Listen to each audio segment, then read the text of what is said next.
ამ ეტაპზე არ მაქვს ეს ინფორმაცია, მაგრამ გვექნება ამაზე საუბარი გუნდშიც, უმრავლესობის ფორმატშიც და საზოგადოებას ვაცნობებს თითოეულ დეტალს. Deputatებმა აღარ იციან შექმნიან თუ არა მამუკა მდინარაძისთვის დაგეგმილ პოსტს მამუკა მდინარაძის გარეშე. ერთ კვირაში საკანონმდებლო ორგანოს პირველი სესიის პირველი მისია სწორედ ეს იყო.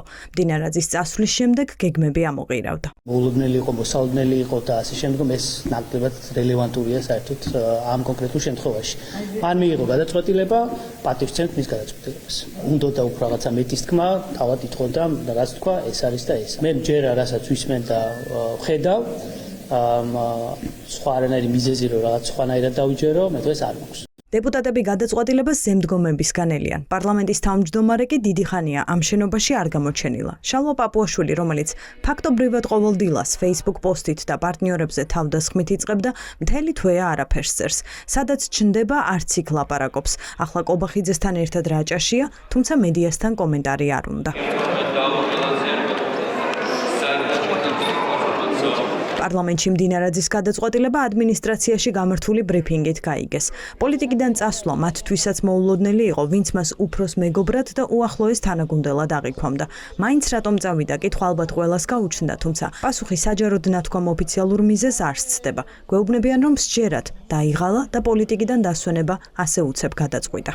მისი ყვაწლი, რომელიც იყო პირდაპირ აერთიანება დღესა და აღამეს, არის უდიდესი ჩვენი გუნდისთვის და ნაკლისია, რა თქმა უნდა, მისი წასვლა ამავდროულად ასვცემთ განსაკუთრებულ პატივს მის გადაწყვეტილებას და შესაბამისად მან მიიღო ის გადაწყვეტილება, რომელიც ყველაზე მიზანშეწონილად ჩათვალა. თქვენ გუნდს მიეკუთვნები უკაცრავად? კახი კალაძის გუნდს არის ეს რეალობა თუ არა და როგორ მოხდა, ვის შემოგთავაზად, აი რას იტყვით ამის შესახებ?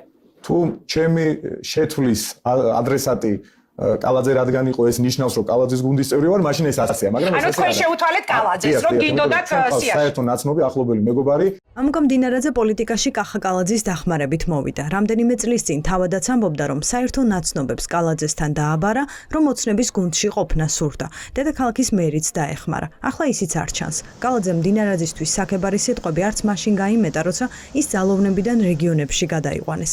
ახლა ყველა ლიდერის ყველა სიტყვას წონა აქვს. მდინარაძის სვლამ გააჩინა აზრი, რომ მალე სხვების ჯერიც დადგება. ამ ბრძოლაში კობახიძე დამარცხდა. მან ვერ შეძლო საკუთარი მეგობრის გადარჩენა, რომელიც ყველაზე მეტად უნდოდა რომ ყოლოდა გვერდში. და ეს არის ერთგვარი მნიშვნელოვანი სიგნალი მისთვის, მნიშვნელოვანი წითელი ბარათი, რომელსაც გაძევება მოყვება აუცილებლად. კობახიძე შესაძლოა მეტი დრო ქონდეს, თუ კი ის რამეს ისეც მოიგონებს, რითიც საკუთარ ლოიალობაში კიდევ ერთხელ დაარწმუნებს ივანიშვილს. თავდაცვის ყოფილი მინისტრი ფიქრობს, რომ ივანიშვილმა მდინარაძის ჩამოშორება მაშინ გადაწყვიტა, როცა ის სუსის უფროსის პოსტიდან გადააყენეს.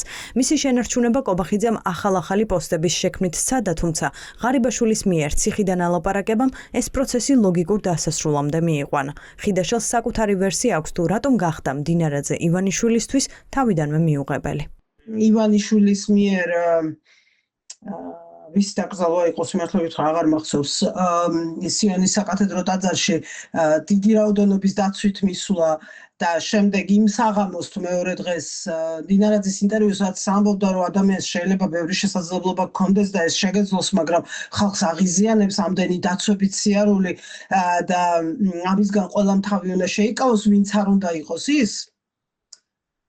სიმართლე რომ გითხრათ, ყველაზე უფრო დამაჯერებლად, აი ხო ძალიან არასერიოზულია, მაგრამ ვიცნობ რა ივანიშვილს შესაძლოა ეს პირადი წყენა ყოფილიყო მიზეზი იმისი, რომ იმ მომენტის, როდესაც მან დაურეკა კობახიძეს და უთხრა რომ ეხა ეგ წავიდეს. ის რაც მოხდა ღარიბაშვილთან გაგზავნილი წერილის თაობაზე, რაც აბსოლუტურად დარწმუნებული ვარ, რომ სიმართლეა.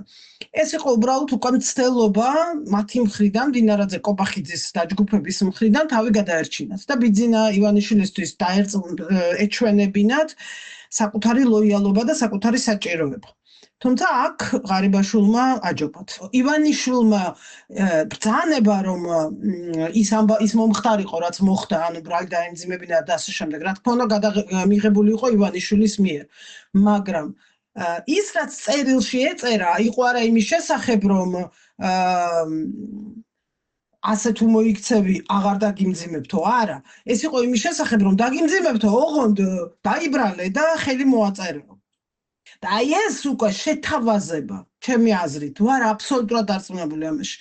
იყო უკვე კობახიძის და დინარაძის მცდელობა რომ უკეთესად მოეგვარებინათ, უკეთესად შეესრულებინათ ივანიშვილის დავალება.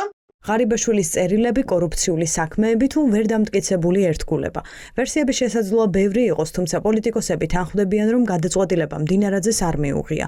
დაღლა და ფსიქოლოგიური სტრესი დამაჯერებელ მიზეზად ვერ გამოიყურება, მით უფრო იმ ფონზე, როცა ერთ თვეში ახალი პოსტისთვის ამზადებდნენ. მე ამ პროცესს განვიხილავ როგორც ივანიშვილისგან მართულ შიდა პოლიტიკურ პროცესს, იმიტომ რომ ივანიშვილმა იცის, რომ ჩიხშია რეალურად ის დღეს შესული და როგორც ჩანს სხვადასხვა დაჯგუფებებს მის მიერ შექმნილ კლანებს ერთმანეთს აჭმევინებს და ფიქრობს, რომ ერთმანეთს დააჭმევინებს ამ ხალხს და თვითონ მოძებნის რაიმე გზას, რომ პოლიტიკურად გადარჩეს და მდინარაძეს ხელი გაურბოდა ყოველთვის, ფული უყვარს, ფულის მოპარვა უყვარს, ფულის შოვნა უყვარს, საერთო ჯამში ეგეთი ხალხი ყველაფერს ფულის გამოაკეთებს.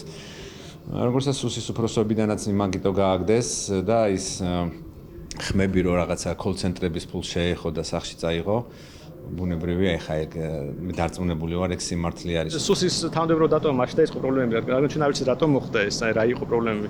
ამიტომ ეხა საბოლოო დასწრად მიზეზის მამკვიდრეობის წასვლის არ ვიცი, მაგრამ მე არც კი ვუშვებ რომ ღარიბაშვილის ისტორია ისე მოხდა რომ ეს მარტო კოვახიძის ან მდინაძეს შემოქმედება იყო და ივანიშვილის საქმის გულში არ იყო, უბრალოდ გამორიცხულია ჩვენი მართლობის სისტემის პირობებში. ახლა საინტერესო ისიცაა, რა სიტყვის ამ ამბავზე ირაკლი ღარიბაშვილი, რომელიც ბოლო წერილებში მხოლოდ მდინარაძეს ახსენებდა და მას კორუფციული დანაშაულის აღიარებას აიძულებდა. მდინარაძე კი ამტკიცებს, რომ მისი გადაწყვეტილება ამ წერილებს მხოლოდ დროში დაემთხვა.